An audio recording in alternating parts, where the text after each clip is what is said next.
Hi viewers, last వీడియోలో నాకు సబ్క్రోనిక్ ఉంది అని చెప్పాను కదా. నా నెక్స్ట్ ఎన్టీ స్కాన్కి వచ్చాను. స్కాన్కి ముందు మనకి డబుల్ మార్కర్ టెస్ట్ చేస్తారు. ఇది డౌన్ సిండ్రోమ్ ఉందా లేదా బేబీకి అని తెలుసుకోవడానికి. నాకు అన్ని లో రిస్క్ వచ్చాయి, అంటే డౌన్ సిండ్రోమ్ అని ఏం లేదు. డబుల్ మార్కర్ టెస్ట్ మనకి రావడానికి 5 to 7 days పడుతుంది దాని రిజల్ట్ రావడానికి. ఆ తర్వాత ఎన్టీ స్కాన్ చేశారు. ఎన్టీ స్కాన్లో నా ప్లెసెంటా పొజిషన్ లో లయింగ్ అని వచ్చింది, అంటే కిందికి ఉందన్నమాట. అది మన పొట్ట పెరుగుతూ ఉంటే పొజిషన్ చేంజ్ అవుతుంది మోస్ట్లీ. ఇవి నా బేబీ స్కాన్ ఫొటోస్. మా బేబీ చూడండి ఎంత బాగుందో. అమ్మ, ఈసారి అన్నీ బాగున్నాయి అని అనుకునే లోపే ఎగ్జాక్ట్ 1 week తర్వాత లైట్గా వాటర్ డిశ్చార్జ్ అయింది. ఆహా, విధాడిందిరా నీతో నీ వింత నాటకం.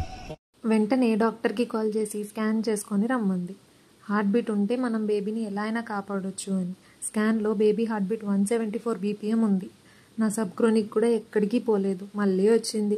వెంటనే ఇంజెక్షన్ రాసింది 4 weeksకి. అండ్ ప్రొజెస్ట్రాన్ సప్లిమెంట్స్ కూడా వాడమని టాబ్లెట్స్ ఇచ్చింది. ఈ ఇంజెక్షన్ వల్ల బ్లీడింగ్ అయ్యే ఛాన్సెస్ ఉన్నాయి, సో బ్లీడింగ్ అయినా సరే భయపడొద్దు అని ముందే చెప్పింది. నెక్స్ట్ టిఫా స్కాన్కి రమ్మని డేట్ ఇచ్చింది.